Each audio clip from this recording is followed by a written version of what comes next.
Well, guys, a whole week has passed where parents are now being expected to do ABA with their kids at home. And it looks like watching the news, this may continue for a while. So parents are asking me for clear tips and strategies on how to get their kids to do ABA therapy with them. A lot of parents are saying their kids are not willing to sit for discrete trials.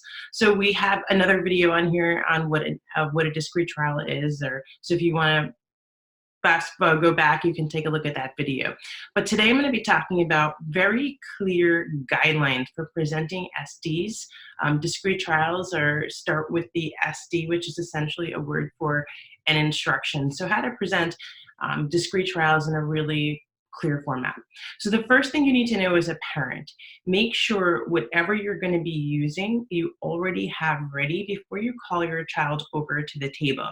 Kids are not very patient, and they're going to be even less patient with you as a parent than they would with their teachers. So don't be scrambling to get materials. Have everything really, really set.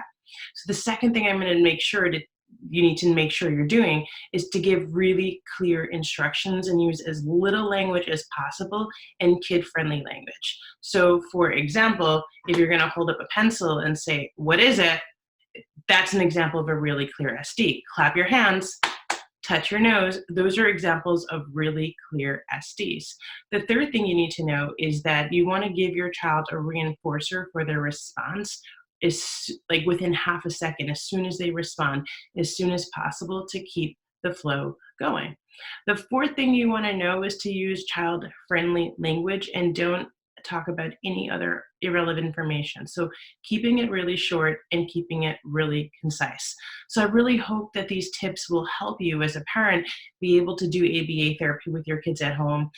Once you get the hang of it, it's really not that hard. It's about just establishing that connection with your child that this is what's going to happen now. So I want to continue to answer your questions, so continue to send them in. Head over to my website, hopeeducationservices.com. I am open today for questions. I'll be making several videos throughout the day to answer the questions I've already gotten from parents, and I'd love to make your video for your question next.